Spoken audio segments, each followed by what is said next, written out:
Meus amigos, essa Copa do Mundo tá mostrando pra gente que a gente não pode subestimar. Não pode subestimar só os sul-americanos, como também não pode subestimar os asiáticos, não pode subestimar os africanos, porque ontem foi cada jogo maluco, meus amigos. A gente teve o Fluminense sofrendo contra o Ulsan. É o Ulsan o nome do time? Deixa eu só dar uma olhada pra não falar bosta. É o Ulsan Hyundai, cara, que loucura. Vamos falar sobre os jogos de ontem. Ainda tô meio ruim, então vocês vão ver minha voz meio fanha. Eu vou resumir desde o último jogo que eu vi. O último jogo que eu falei aqui no canal foi Flamengo e Chelsea, se eu não me engano. Não foi? Acho que foi isso. Depois teve... Eu vou resumir bem rapidamente porque eu não vi todos, tá? Mas ainda teve LAFC e Esperance, que eu não assisti. O Esperance venceu por 1-0. E ainda teve Bayern e Boca Juniors. Esse eu vi o primeiro tempo e um pedaço do segundo tempo, tá? O Bayern indo pra cima, não era novidade, né? Jogando bem, jogando melhor. Desperdiçou bastante chances, vamos ser sinceros. Teve aquele gol olímpico que foi corretamente anulado, né? Porque o cara segurou o Marquinhos, que era goleiro do Grêmio, inclusive, né? O Marquinhos. Eu lembro bem dele na Copa do Brasil reclamando do Corinthians no ano passado. No mais aqui, Bayern e Boca, eu não tenho muito o que falar não, porque foi mais ou menos o que eu esperava. Eu já imaginava que o Boca não ia segurar o Bayern.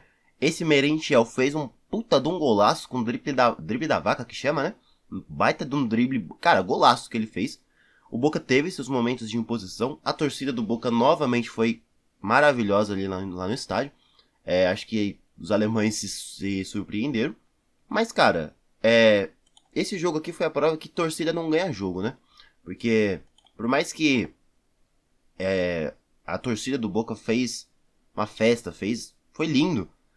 O Bayern venceu na bola, né? Venceu no futebol, que é o esperado, né? E vamos ser sinceros, dos clubes europeus que estão aqui, os que estão jogando realmente o que sabem, é mais o Bayern mesmo. É o Bayern, porque os caras vai pra cima. Na verdade eu sei, né? Já vi vários lugares, vários outros canais europeus mesmo falando que o jeito alemão de respeitar é indo pra cima, é jogando com tudo que tem. Não à toa que eles meteram 10-0 no Auckland City, foram com tudo pra cima do Boca. Então, não sei, tem gente falando que os europeus estão se importando, não estão. O Bayern acho que tá se importando, os caras estão indo com tudo. Perdeu um caminhão de gols. Não vou lembrar agora quais gols ele perdeu, porque isso foi sexta, tô gravando no domingo de manhã, eu não vou lembrar de todos os detalhes do jogo. Mas eu lembro que sim, o Bayern perdeu algumas oportunidades, mas fez, né? O gol do Harry Kane, logo de cara, deixa eu abrir aqui pra ver os gols. Gol do Harry Kane, depois o Olise virou, né? Ainda teve um outro gol que foi anulado, seria então uns 4 gols, né? Porque teve 2 que foram validados, e 2 anulados. Um daquele gol olímpico lá, devidamente anulado lá, porque o cara fez uma falta no Marquezinho. E o terceiro gol, que no caso seria o quarto gol da partida, que foi anulado, que eu não lembro exatamente o porquê, tá? Então, depois de Bayern e Boca, teve Mamelodi Sundowns e Borussia Dortmund, cara. Esse foi um jogo maluco, tá? Porque o Mamelodi, ele abriu o placar, cara. Eu vou duplicar a aba aqui pra poder abrir jogo a jogo sem tirar da aba principal aqui, porque eu tô ficando tanto confuso aqui nesses jogos malucos. Deixa eu voltar aqui pra aba, beleza, agora eu posso falar, tá? O Mamelodi Sundowns contra o Borussia Dortmund, inclusive a galera comentou que parecia Brasil e Alemanha, né, por causa dos uniformes, mas quem saiu na frente foi o Mamelodi Sundowns, com esse gol desse brasileiro aqui, ó, o Lucas Ribeiro, logo de cara fazendo fazendo 1-0 pro Mamelodi, tá? O Mamelodi se impôs muito fisicamente. Eu acho que a maior arma do Sundowns, Mamelodi Sundowns, é a imposição física. É um time, como eu já falei em alguns vídeos aqui, né? Não sei se foi no vídeo passado. Falei por aí que o time do Sundowns é muito físico. Muitos jogadores caberiam no futebol brasileiro, tá? Muitos jogadores caberiam aqui no futebol brasileiro, inclusive o próprio Lucas Ribeiro, que é brasileiro. Eles são um time, como é que eu posso explicar? De entrega mesmo, sabe? De entrega, de ganhar no cansaço, cansar os caras. E o Borussia tava errando coisas que, cara, errou contra o Fluminense, sabe? Só que o Sundowns soube castigar mais. Tudo bem que fez 1-0, perdeu oportunidades de abrir o placar, e aí veio o Borussia e, mano, foi caminhão de gols. Depois teve o... Eu não sei pronunciar esse nome, Mecha? Sei lá como é que foi. Mecha fez aos 16, o Guirassy fez aos 34, e no finalzinho do primeiro tempo, o Bellingham, não o Bellingham do Real Madrid, o irmão dele, que é inacreditável, que parece que é irmão gêmeo, não é possível. Deixa eu ver a diferença de idade dos dois, né? Eu vou abrir aqui. Job Bellingham e Jude Bellingham. Vamos ver a diferença de idade dos dois aqui. Que inacreditável. Ó, um nasceu em... Ué, é 1 ano de diferença? Pelo visto é 1 ano de diferença. Deixa eu dar uma olhada aqui. Mano, eles são inacreditavelmente idênticos. O Bellingham e o outro Bellingham. Bellingham 1, Bellingham 2. Ah, não. São 2 anos, né? 2 anos de diferença. Cara, eles são idênticos, mano. É inacreditável. Os caras são idênticos. Parece que são irmãos gêmeos, cara. A mesma cara, mesmo corte de cabelo, mesmo tipo físico, mesmo tudo, mesmo estilo de jogo. Até eles jogam parecido. Que loucura, cara. Inacreditável, tá? O Bellingham do Borussia, parece que a gente tá vendo o regen aqui do Bellingham surgindo de novo no Borussia Dortmund. Fez então as 45. No segundo tempo, o Mamelodi veio com vontade pra tentar virar, mas o Mamelodi aconteceu aqui o que aconteceu no jogo contra o Santos, se eu não me engano, né? Que foi a queda de rendimento no segundo tempo, tá? Se eu não me engano também, o Mamelodi também tá em fim de temporada, então os jogadores também estão cansados. Só que é o que eu volto a dizer aqui. Me desculpa pela fungadas, tá? Eu realmente ainda tô zoado ainda, tô gripado ainda. Mas o Mamelodi cansou. Inclusive, o escudo do Mamelodi lembra muito o Mirassol, né? Inacreditável. Eles cansaram no segundo tempo. E pra outra coisa, o uniforme do Mamelodi é lindo também, tá? O uniforme do Brasilzão do Mamelodi. Que eu falei que a narração tinha falado que era Brasil e Alemanha, porque o uniforme do Borussia, o uniforme branco, lembrava o uniforme da Alemanha. E o uniforme amarelo com azul do Sandals parecia o uniforme do Brasil. Mas, voltando ao assunto, o Mamelodi voltou mais cansado, mas voltou com vontade, com disposição. E quando o Mamelodi estava melhor, foi o gol contra do Mudal. Foi isso? Foi um gol contra do Mudal, cara. Que triste, hein? Banho de água fria. Só que não, porque eles continuaram indo pra cima. E por pouco que eles não empataram. Teve depois esse gol desse Reiners, que é muito bom jogador. Só que ele se embananou todo ali. Teve um cruzamento pra área, ele cabeceou. Várias vezes esse cara cabeceou na trave. Eu não sei o que acontece, que ele e a trave eles precisam se resolver. Dessa vez ele cabeceou na trave, a bola voltou nele, aí ele cabeceou pro outro lado rapidamente. Ele cabeceou, a bola voltou, ele já mandou de volta pro outro lado. E gol do Reiners aos 52. E aos 90 o gol desse Motiba. E, cara, caberia um empate aqui. Se tivesse empatado não seria injusto, tá? Um empate entre Mamelodi e Borussia Dortmund. Por isso que eu tô falando. Não dá pra subestimar ninguém. Os africanos deram calor no Borussia Dortmund, tá? E aí teve Internazionale, Inter de Milão e Ural Reds, cara. Que loucura isso, mano.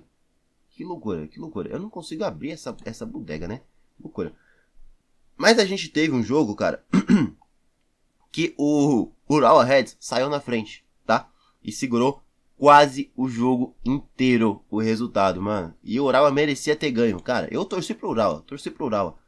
Eles saíram num contra-ataque, esse Watanabe aqui teve um... Se eu não me engano foi o Caneco, né? Que as galera tava zoando lá na transmissão, que o nome do cara é Caneco. Deixa eu ver se é esse mesmo nome do malandragem. Caneco, ele mesmo.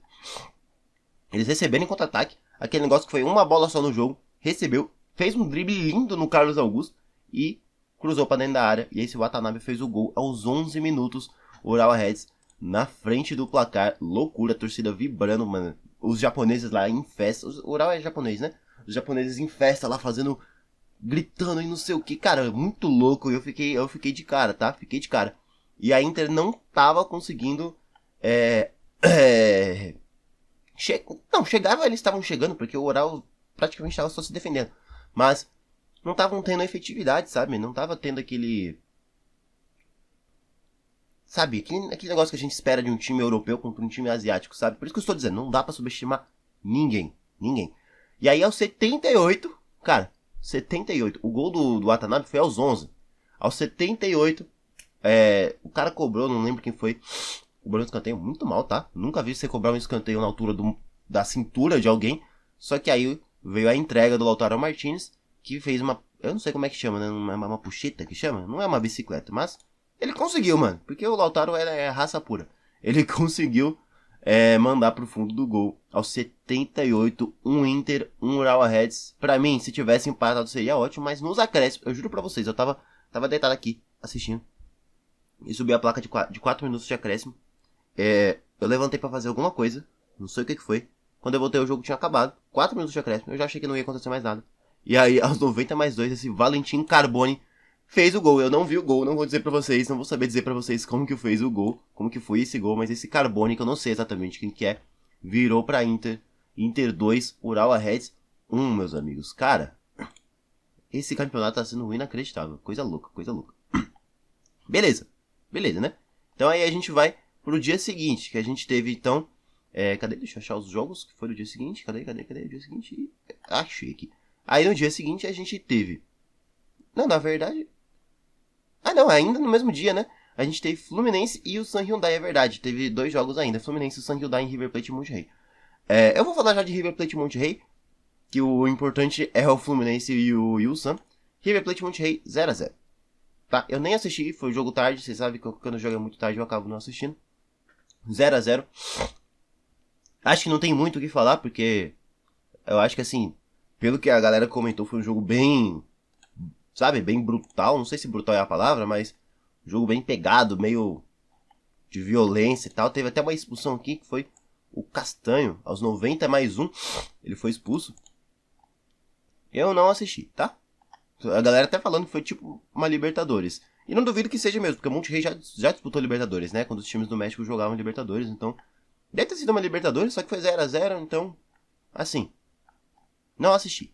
Vou ser sincero pra vocês. Não assisti. Agora só tô com uma pergunta aqui. O Rojas tá no River? Porque eu lembro que o Rojas tinha ido pro River. Tá aqui, ó. Nem entrou. O Rojas ex-Corinthians, né? Ele tá no River. Nem chegou a ser colocado em jogo. Não tenho muito mais o que falar sobre River e Monterrey porque eu não assisti. Agora, Fluminense e o San Hyundai, meus amigos, eu tô falando, não pode subestimar ninguém. Enquanto os europeus não podem subestimar sul-americanos, a gente não pode subestimar um africano. Nós como futebol brasileiro, não pode subestimar um africano, não pode subestimar um asiático, porque olha só o que aconteceu com o Fluminense. E o Fluminense quase perde pro San Hyundai, cara. A gente teve um Fluminense começando com mais participação, com mais agressividade. E o goleiro do San, eu vou tentar caçar o nome aqui do goleiro dele, que é o Cho, né? Cho, o nome dele. É bom goleiro, cara, gostei do Cho, é um bom goleiro, fez defesas difíceis. E aí, aos 27 teve uma falta em frente da área, não lembro exatamente quem foi que sofreu a falta.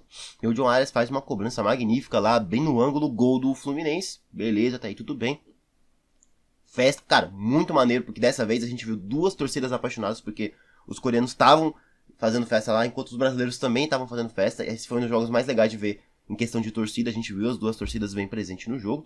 Então, John Arias faz aos 27. Só que aí, esse Lee, cara, tem um contra-ataque, assim, eles são rápidos, cara. Eu não sei se com a bola no pé, eu não sei se eles vão driblar, tudo bem que aquele japonês lá deu um drible lindo lá no Carlos Augusto, né? Mas eu não sei se com a habilidade, com a bola nos pés, eles vão driblar, eles vão, sabe, eles vão fazer um futebol mágico, mas na velocidade, meus amigos, é difícil pegar, viu? É difícil pegar, por isso que eu tô falando, não pode subestimar. E eu não sei, eu não vou saber pronunciar os nomes do cara do San. Só sei que, cara, na velocidade, e até que a defesa tava bem postada no Fluminense, tava 2 contra 3, só que o cara cruzou pra dentro da área, passou daquele brasileiro que é o Eric, se eu não me engano, né? Eric Farias? É o Eric, que tava sendo marcado pelo Thiago Silva, passou por ele, e o outro... que seria esse ali aqui que tava vindo lá do outro lado, tava livre, ele veio livre e bateu sem ângulo. Um gol difícil, tá? Um gol difícil, ele assim, um gol difícil, só que o Fábio já tava do outro lado, então foi mais ou menos difícil. Foi difícil porque tava sem ângulo, mas praticamente foi sem goleiro. Então, os caras vai e empata aos 37 minutos. Nos acréscimos do primeiro tempo, 45+3, teve eu não lembro se foi um escanteio, se foi um cruzamento, acho que foi um escanteio, sei lá o que foi. E esse como é que é?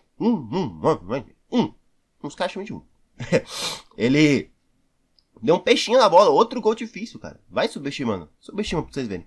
Outro gol difícil. Ele dá um peixinho, uma altura bem baixa. Já é difícil você cabecear com a bola aqui em cima. Imagina lá embaixo. Ele deu um peixinho na bola. Ele se jogou no chão.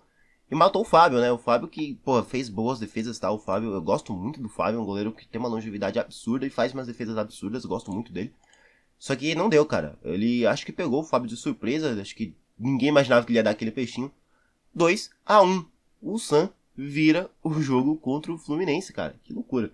E aí, segundo tempo, agora eu tenho que falar do Renato Gaúcho. Eu não gosto muito do Renato Gaúcho não, tá? Não é um dos meus treinadores favoritos. Só que ele foi inteligente aqui, porque ele volta pro segundo tempo com o Keno.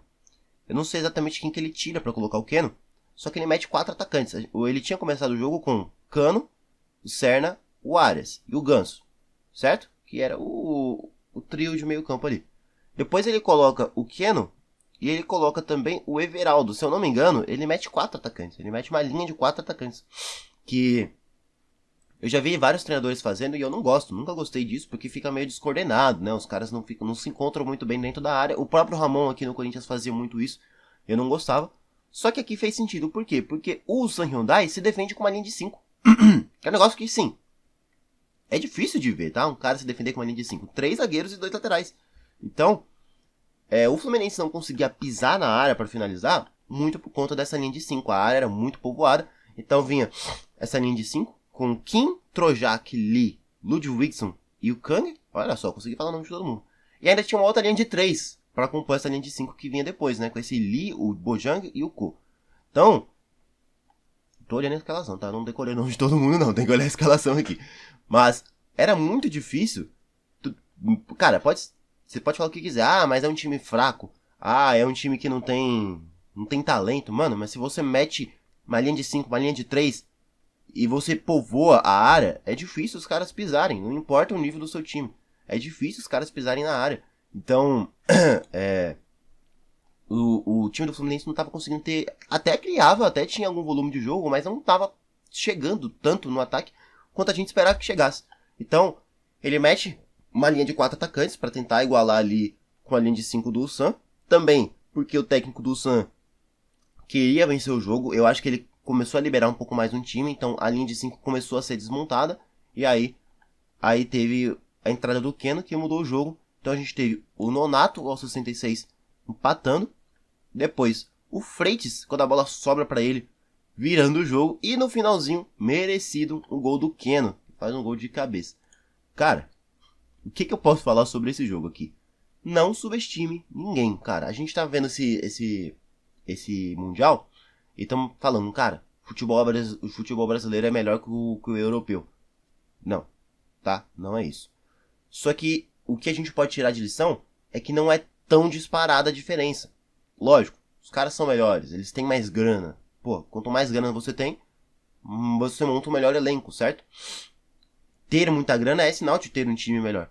Só que com a força de vontade, com a tática, com a entrega, você iguala o jogo. Você pode igualar qualquer jogo, cara. E isso vale pra gente nessa disparidade contra os europeus, mas também vale pra um outro time, de um coreano, de um japonês, que tem muita disparidade com a gente, tá ligado? Então, acho que o que fica aqui de lição pra qualquer clube, não só brasileiro, não só europeu, é que o futebol é equiparado. Independente das condições, você pode equiparar um jogo em qualquer condição, mano. E é isso, cara. Esse Mundial tá sendo coisa maluca hoje ainda. Hoje não vai ter muitos jogos interessantes ainda hoje. A gente vai ter só, daqui a pouco, Juventus e o Casablanca, Real e Pachuca. Uma revanche lá do final do último Intercontinental, né? Salzburg e Al Hilal, e City e Al Ain. Não tem muitos jogos interessantes. Eu vou ver uns pedaços de um ou outro. Não sei se eu vou assistir todos, mas eu acho que o Salzburg e o Al Hilal vai ser o que eu mais quero ver. Porque eu quero ver o elenco do Al Hilal jogando contra os europeus. Eu vi já contra o Real, agora eu quero ver contra o Salzburg. Beleza? Então é isso. Espero que tenham gostado. Não esqueça de deixar o seu like. Se inscreve, obviamente, se não for inscrito. Até o próximo vídeo. Valeu, falou e fui.